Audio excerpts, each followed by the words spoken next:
இப்ப நிணநீர் மண்டலத்துல பிரச்சனை வந்தால் உடலில் ஏராளமான மாற்றங்கள், பிரச்சனைகள், நோய்கள் ஏற்படும். இப்ப நிணநீர் மண்டலம் அப்படிங்கிறது ரொம்ப ரொம்ப ரொம்ப ரொம்ப முக்கியமான ஒரு பார்ட்டாக உடம்புல இருக்கு. இந்த நிணநீர் மண்டலத்துக்குள்ளதான் ஏராளமான சுரபிகள் வருது. அது எதனுடைய கண்ட்ரோல்ல இருக்கு?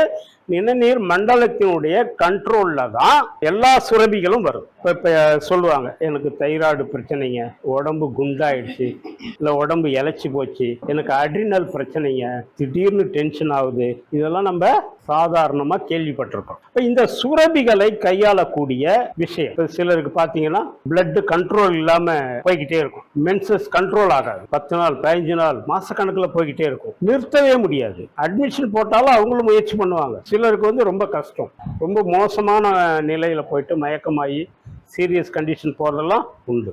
அது ஏன் நடக்குது? அது என்னன்னா, ரத்தம் லிக்விடா இருக்கணும். உடம்புல லிக்விடா இருந்தாதான் சர்க்குலேஷன் ப்ராப்பரா இருக்கும். அதே டயத்துல ஏதோ ஒரு இடத்துல எனக்கு அடிபட்டு போச்சு, பிளட் வந்து வெளியே போய்கிட்டே இருக்கு. அப்ப என்ன ஆகணும், என்னுடைய உடலை விட்டு பிளட் வெளியே வரும்போது அது தொடர்ந்து லாஸ் ஆகாம இருக்கிறதுக்கு பிளட்டுக்கு உறையக்கூடிய தன்மைன்னு ஒண்ணு உண்டு. அப்ப வெளியே வரக்குள்ள அது உறைஞ்சி போய் அதிகமான லாஸ் ஆகாம கண்ட்ரோல் பண்ணும். இந்த உறையக்கூடிய தன்மையில மாறுபாடு ஏற்பட்டுட்டா அவங்களுக்கு பிளட் லாஸ் அதிகமாகிட்டே இருக்கும். எந்த வகையிலையும் கண்ட்ரோல் பண்ண முடியாது. அப்ப இது ஏன் நடக்குதுன்னா, இதுதான் சுரபிகளுடைய அதிசயம். அப்ப இது கண்ட்ரோல் ஆகணும்னா பிளட் உறையக்கூடிய ஒரு சுரபி வேலை செய்யணும். அப்படி ஒரு விஷயம் நம்ம உடம்புக்குள்ள இருக்கு. அது பிட்யூட்ரி அதுல இருந்து. அப்ப அதெல்லாம் நாம எப்படி இயக்கிறது, அதை எப்படி ஹேண்டில் பண்றது அப்படின்னு தெரிஞ்சாதான் இந்த மாதிரியான பிரச்சனைகளை